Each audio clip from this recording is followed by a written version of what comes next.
Hi, welcome back to another episode of Tape Time with Tom. My name is Chris, and today we're going to be talking about The Abyss. This isn't going to be a commentary episode. I watched this back in December, and I wanted to do a reflection video on it, but I never got around to it because of the holidays and just being lazy, I suppose. But I wanted to get around to actually doing this because I thought there was plenty of things to talk about. So we're talking about it today, and I went ahead and rewatched it yesterday just to refresh my brain, my memory, if you will. I had never seen it prior to watching it on December 6th on a Wednesday last year, because for whatever reason, The Abyss played throughout the country for a one-night special thing, and I figured, you know what? This seems like the best time to go ahead and watch it, having never seen it before. And my only awareness of The Abyss was of those Oscar special effects retrospective reels. And the most famous shot of this movie is on the back of this box, where Ed Harris and Mary Elizabeth Mastrino, I think that's how you say her name, are interacting with this water thing. And that's the only awareness of this movie that I've ever known prior to watching it for the first time on December 6th, 2023, and now officially yesterday on VHS. I got this VHS tape sometime during COVID, and I'm pretty sure you could hear me talking about it briefly on one of my VHS hauls, and I'll include a little link, if at all possible, on the screen. So there will be spoilers in later on in the video while we're talking about this, but for right now, we're just going to kind of keep it easy breezy Mick Deluxe until then. The Abyss was directed by James Cameron, originally released in 1989, right in between his release of Aliens in 1986 and Terminator 2 in 1991. After The Abyss's theatrical release, it went ahead and was nominated for 4 Academy Awards for art direction, sound, cinematography, and winning for special effects, highlighted especially in the little clip on the back of this VHS tape. The theatrical cut, when upon its original release, was around 2 hours and 20 minutes, and then the special director's cut that played last year in December, as well as the one that's on this VHS tape, is just shy of 3 hours, running around 170 minutes. The full-length director's cut of The Abyss was not shown in theaters for general audiences, but it was released on home video, and I think on Laserdisc, but for a fact it was released on VHS, such as this one that I have right here. It was never released fully on Blu-ray until supposedly later this year, so that's kind of fun. And I got a poster. I don't think I'll keep it, but I got a poster for it, which is kind of fun. And apparently on the back of this poster, we're going to be getting, hypothetically, new 4K releases of Aliens, True Lies, Titanic, and then both Avatars. I can't wait. I really hope True Lies comes back to theaters. That'll be really kick-ass. But yeah, I'm so excited to have seen The Abyss for the first time in its supposed director's cuts in theaters, and it was a lot of fun. And then just yesterday, I managed to watch it again at home on VHS, in its director's cut, which I didn't realize when I found this VHS tape at a thrift store. I watched this VHS tape. In the very beginning, it has a little prologue for this special widescreen Fox Video series and everything. There were 4 other movies on there, and I think one of them was Speed, The Abyss was one, and then The Last of the Mohicans and something else. It might have been True Lies, I don't recall. But I want to try to find more of those specific box sets because they look really kick-ass. The basic plot setup for The Abyss will be as follows. I just did a quick write-up for it. You could find it on IMDb, I'm sure, or Letterboxd or something. But this is kind of what at least for the hook to get you interested in the movie. This is kind of what I came up with. A U.S. nuclear submarine crashed deep underwater. A hurricane is approaching, and the only folks that can get to it in time for a potential rescue mission are a crew of deep-sea oil drillers in a state-of-the-art underwater oil rig. What they will find will seemingly be out of this world. We'll see if that actually kind of lines up with what IMDb or Letterboxd says for their plot setup. But that's kind of what makes sense to me at the very least. The Abyss stars Ed Harris as Bud, the foreman of the undersea oil rig. Mary Elizabeth, I'm going to butcher her last name, unfortunately. Maristrantonio, I'm just going to call her Mary Elizabeth, as Lindsay, formerly married to Bud, who designed the oil. She designed the undersea oil rig. And then Michael Bean as a Navy SEAL named Coffee, who joins him for the submarine salvaging. And it also stars a whole bunch of other, like, oh, that guy kind of actors. Like Dr. Kelso from Scrubs is in it briefly, as well as the mayor from Schitt's Creek. In my headcanon is that it's just the same character. Like, he was served in the Navy for a bit, and then he left the Navy, went back to Schitt's Creek, and became mayor. So that's kind of what it's running in my head when I'm watching the movie. But yeah, the theater going experience was a lot of fun. So these are some notes that I took immediately after my theater going experience, and then we'll go into my thoughts on this VHS release specifically afterwards. So it was only a one night only kind of thing on a Wednesday, no less. And I got that poster after the fact.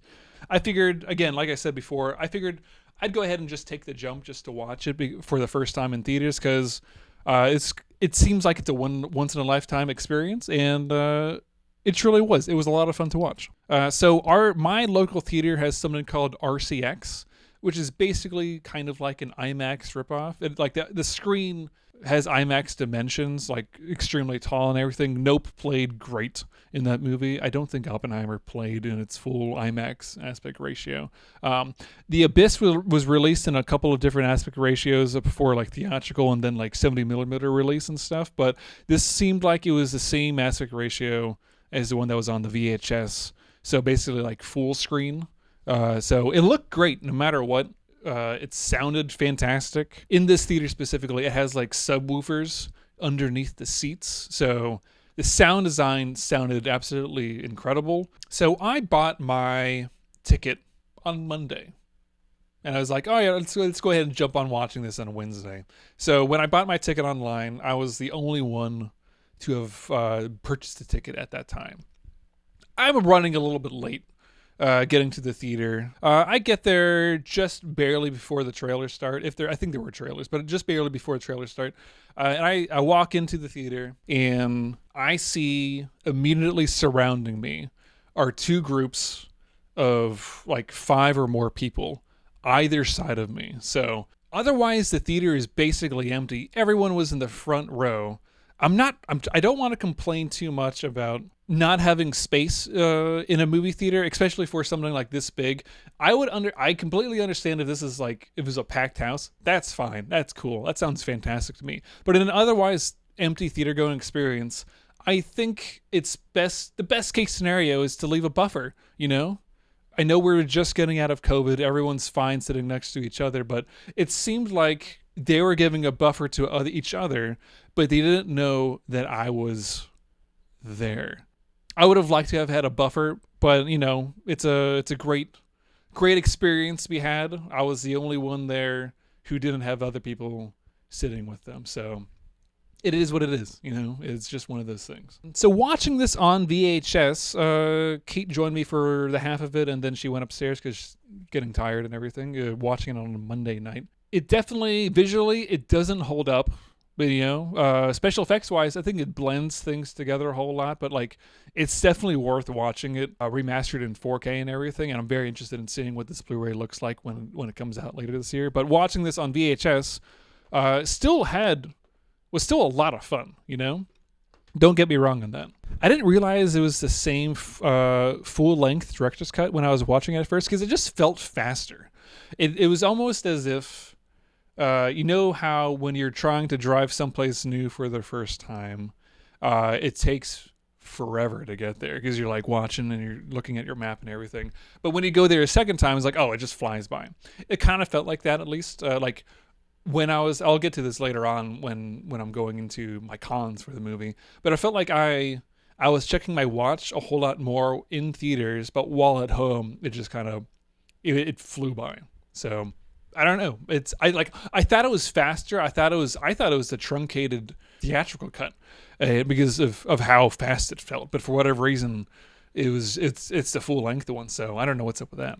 Yeah, and if you are interested in seeing the differences between the two movies, I'd say take a look at IMDb. They have a little alternate version list thing you kind of look through, and that kind of has a whole spectrum of everything that was added for the director's cut versus the theatrical cut. I'm very curious to see what the pacing is.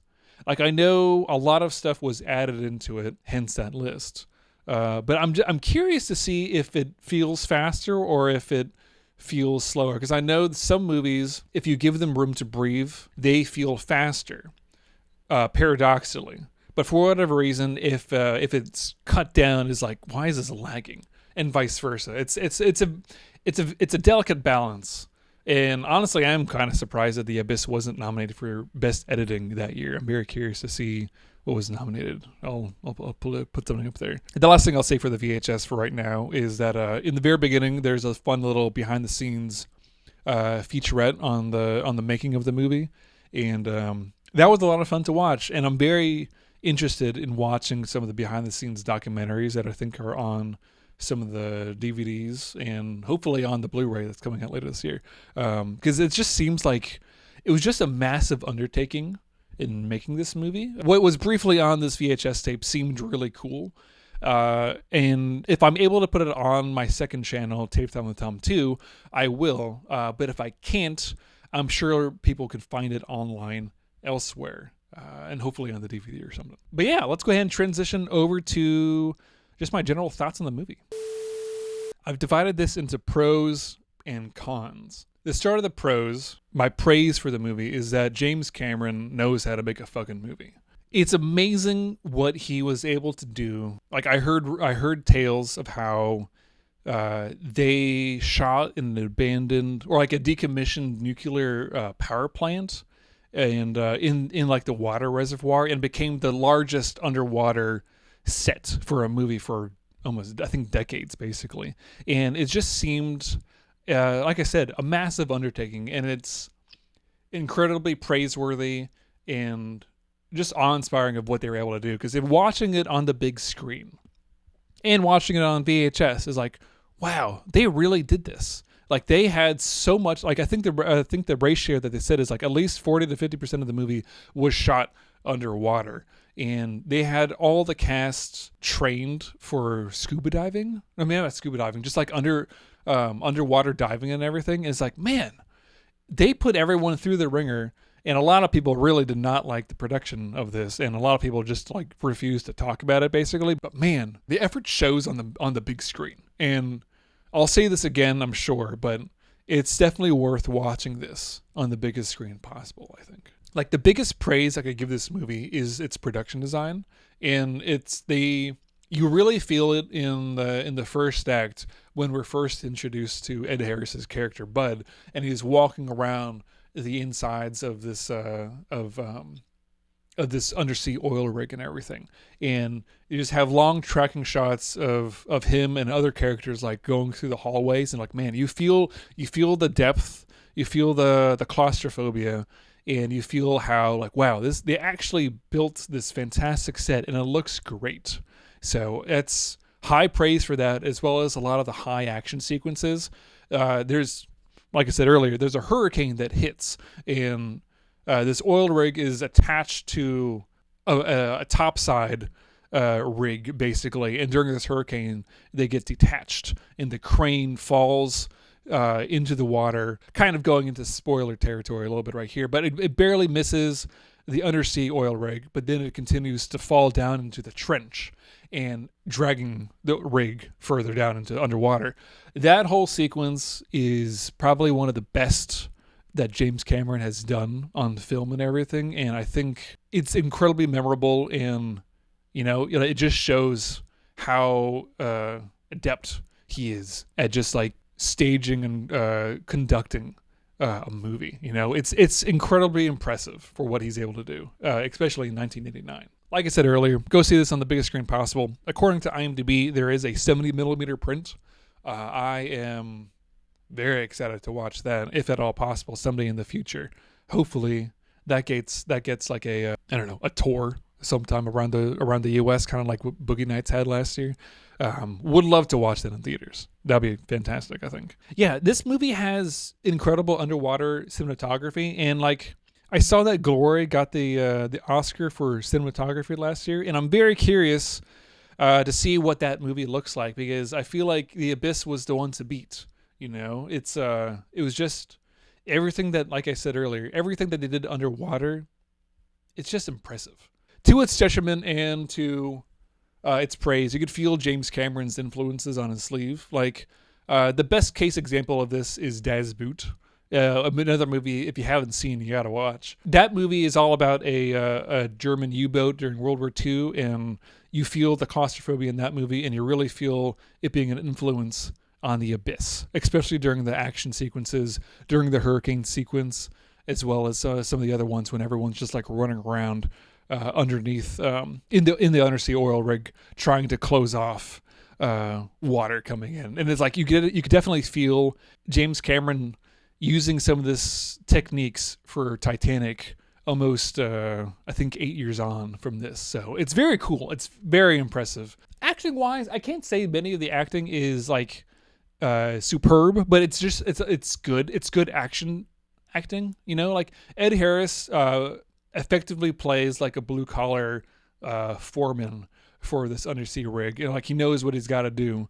Some of it's a little overacting, some of it's not. Also overacting, not in a bad way, but just I think it's just kind of interesting is Michael Biehn. Like I know James Cameron loves Michael Biehn and had him in Aliens, and I think he had him in Terminator. Oh, he had him in Terminator. I don't think he came back in. He might have been True Lies. I'll have to double check that.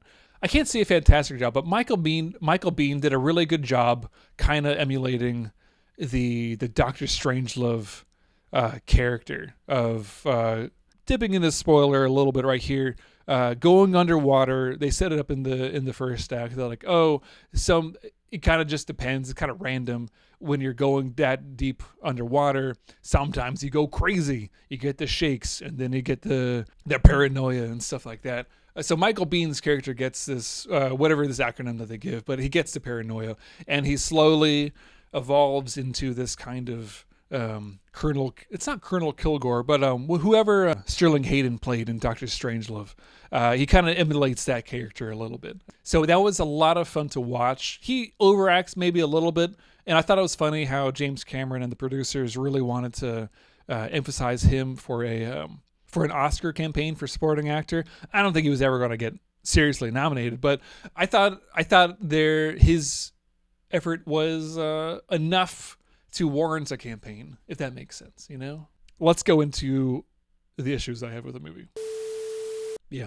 Spoiler country up ahead, you know? I just have some general physics questions with the movie. Like when they're underwater and this oil rig kind of gets dragged down further into this trench. I don't know how deep they are, but they're deep enough where they have to go through decompression to get down there, or at least before they even went down into this further trench and everything. I just have questions for is it even possible to swim around in that cold of water? Could a human being swim around without a suit at that depth, uninjured for a certain amount of time, you know? And I feel like there's a lot of air in that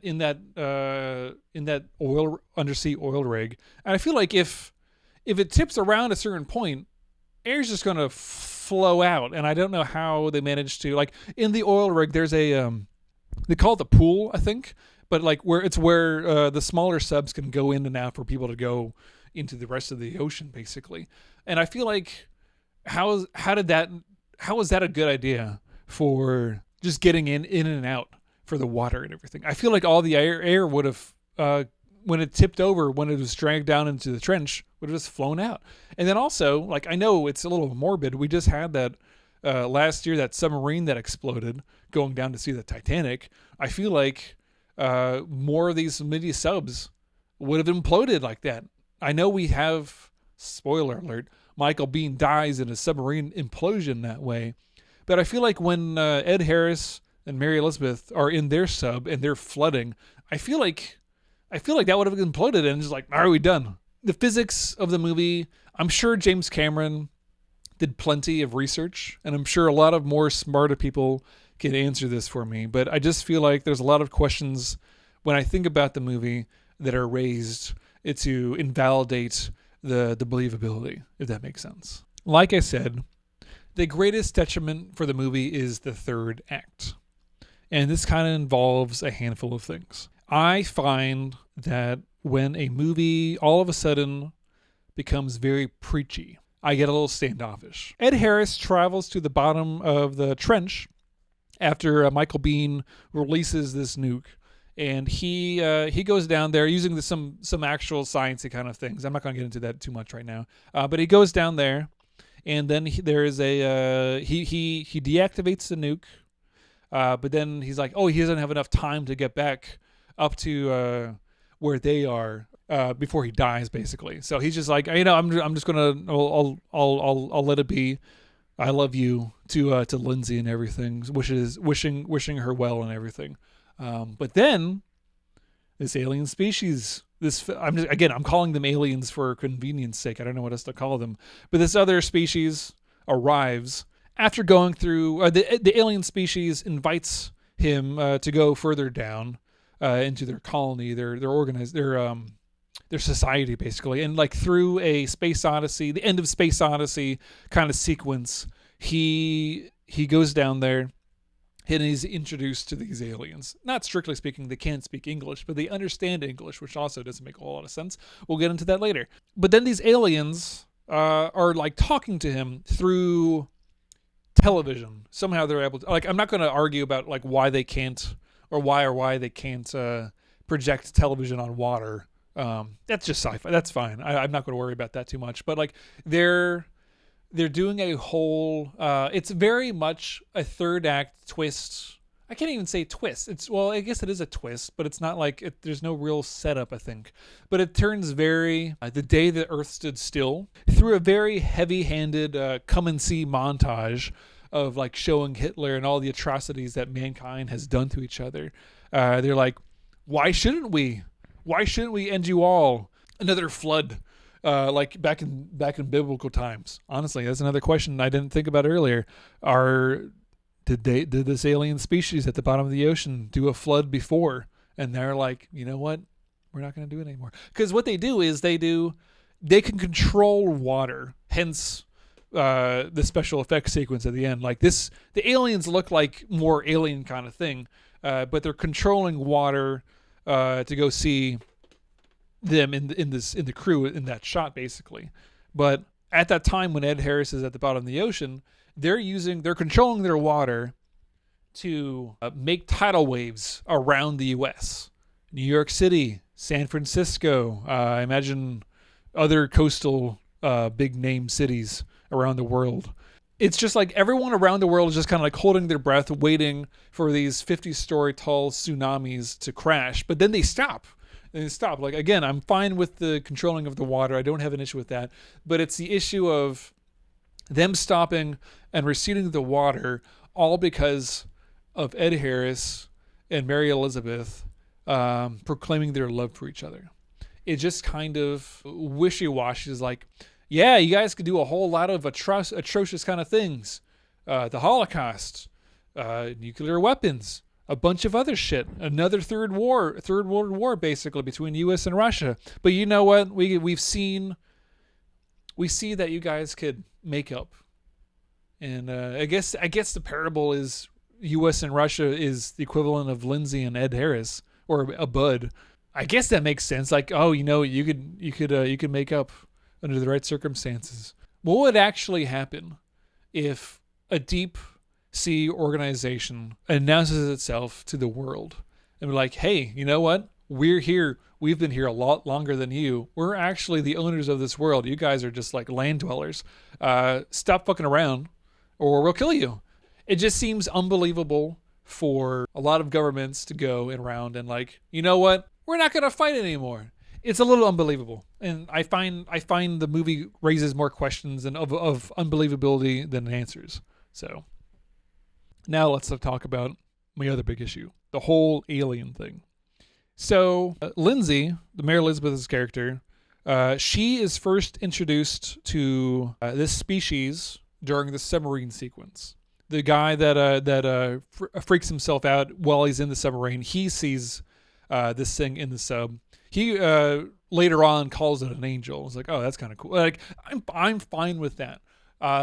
Lindsay sees it while she's just kind of like holding back in one of the main subs, while everyone else is kind of like going in their suits and everything. She sees this. It's like, oh, that's cool. I wonder what that was.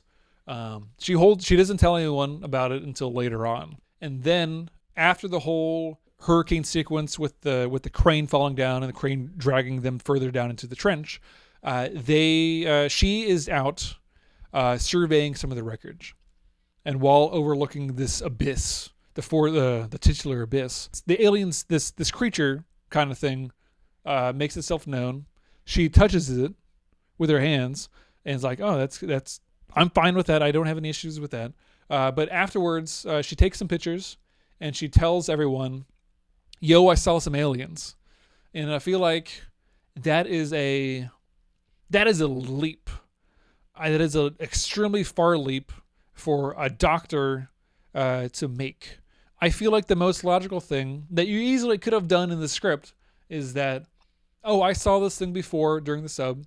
I think it's undiscovered species of bioluminescent organism deep underneath the water. That is entirely plausible. And then when you go and have this whole sequence, when they have the controlling the water and everything, then you could have this realization like, oh, they're not just some random species. They're highly intelligent, even more so intelligent than us. Because, the Earth is old, whether you want to believe it or not. And I feel like even after one of these long-term extinctions, one of the many in the history's past, I feel like this species, my headcanon, is that this species has existed for millennia underneath the ground, and they only recently realized that humankind has progressed so far above the ground. Calling them aliens is a little... It's just for convenience sake because I don't have another name for them. I don't think they're aliens. I think we both coincidentally coexisted on the Earth for a long time, them a lot longer than us. And that's why they have such highly developed technology. I'm fine with all that. The early issue is like leaping to aliens is far-fetched. It's like that seems like a very unintelligent thing to do. It seems very plot convenient, almost. Kind of introducing that further in the movie. I wonder if an earlier version of the script had it as like, oh, it's just like an octopus kind of thing. And then it's actually aliens, or like it's intelligent beings. So I don't know. Another issue with these aliens that I have is that they look like little people, like it looks like a flying, like a flat jellyfish kind of thing, or like a manta ray that's bioluminescent. But there's a little man like inside it. It kind of looks like what was inside of that one fella in Independence Day. Like it seems like, why would there be an organism deep under the ocean that has arms, and like a little head? I feel like it would make more sense if it looked like an octopus, That seems that produces a whole lot more thoughts and questions that I think would be more interesting for the audience if it looked like an octopus versus like a little fella, with a suit, with a manta ray suit, That's an issue that I have. I'm curious if anyone else has this issue. But like when they're speaking to Ed Harris, I don't know why. How do they understand English? If they just recently learned that humankind is above on land, according to my headcanon for the book or for the movie, apparently there's a novelization that I'll be interested in reading to see what's changed or not. I'll watch it eventually, or I'll read that eventually one of these days. But I feel like them understanding English and being able to communicate to Ed Harris via television seems far-fetched. I know you can't have a whole alien or you can't have a whole Arrival movie truncated for 5 minutes, so I understand plot wise for having to just kind of like cut ahead and be like, you know what, they understand English, it's fine. But it seems, I feel like there's a lot of leaps and bounds that doesn't make a whole lot of sense for the movie in the third act, basically, especially with these aliens. An issue that I have with Jordan Peele's Us is that, similar to The Abyss, I have a great time watching the movie. Only after the movie, I started thinking about the logic of the world building, and then I get frustrated by why it doesn't seem to make sense. I'm thinking about how logistically the world works versus the moral implications of that the movie is trying to portray thematically. Even if the themes of The Abyss are very heavy-handed, I'm thinking more about how this whole thing works and what's happening afterwards versus like, oh yeah, we got to stop fighting. It's I find it a little annoying. I feel like it could be done a little bit more subtly in The Abyss. And I don't know specifically how, but I feel like it's definitely possible to make us a little bit more using a knife, like a surgeon's knife versus a shotgun. That's kind of how I feel. In conclusion, I don't really like. I try not to rate movies too much on like a numerical scale. I will do the old Siskel and Ebert kind of thing. I give this a thumbs up. I do think this is a movie that people ought to watch because, at least for the first 2 acts and the third act, production-wise is incredible. It looks amazing. Looks amazing on the big screen. And I think it's definitely something that's worth watching. The writing is the issue that I have the most for the third act. And I think had this gone through a couple of different iterations of the script, it might have been better earlier on. But, the movie's done. You can't change that. I think James Cameron improved later on. Like, I think True Lies is awesome. Terminator 2 is pretty great. For all the issues people have with the Titanic, it's a great movie, no matter what. But I think I understand why The Abyss is kind of forgotten in his filmography. I agree, but I really think people ought to give it a watch. It's incredibly impressive. It is very entertaining, even if I have issues with the third act. But yeah, I know this movie is coming up with a Blu-ray later in this year. I would love to pick it up, see it in the remastered 4K version again. I'm very interested in seeing how that looks on home television and everything. I'm very interested in seeing some of the special features of how they made this movie. I'm highly doubtful that they would include it, but I would love to have a remastered version of the theatrical cut of the movie. I would love to compare the two. If not, I'll just have to find a DVD of that and watch it one of these days, basically, or on VHS. But I already have this one, so we'll see. It's just one of those things. But yeah, if anyone who's watching this has made it this far in this video, has saw it on its initial release, I'm very curious to see what you guys think about the original theatrical cut, and if possible, if you guys saw it in the remastered 4K that came out on December 6th, I'm very interested in seeing what you guys think about that version and your own opinions on and thoughts on it. So please, drop a comment on below. I'm very curious what you think. But yeah, I know on this poster, they're hyping up some of the other James Cameron movies coming to home video on 4K Ultra HD. I really hope some of these other movies get theatrical releases. Like, I would love to see Aliens in theaters, and man, I keep bringing it up a little bit. True Lies is great. It's not as good as some of his other movies, but it's like the movie that I always think back to. And if that comes to theaters, I'm definitely going to be doing another one of these reflective videos on it. That is for sure. But yeah, I'm going to go ahead and call it there. The Abyss is cool. Definitely watch it. I think the third act kind of flounders a little bit, pun intended. But I think it's definitely a thumbs up kind of movie. I really want to emphasize that it is worth watching no matter what. And I'm very interested in seeing what you guys think about the movie. So please like, comment, and subscribe to this video. This is Tape Time with Tom. My name is Chris. Always rewind, but more importantly, be kind.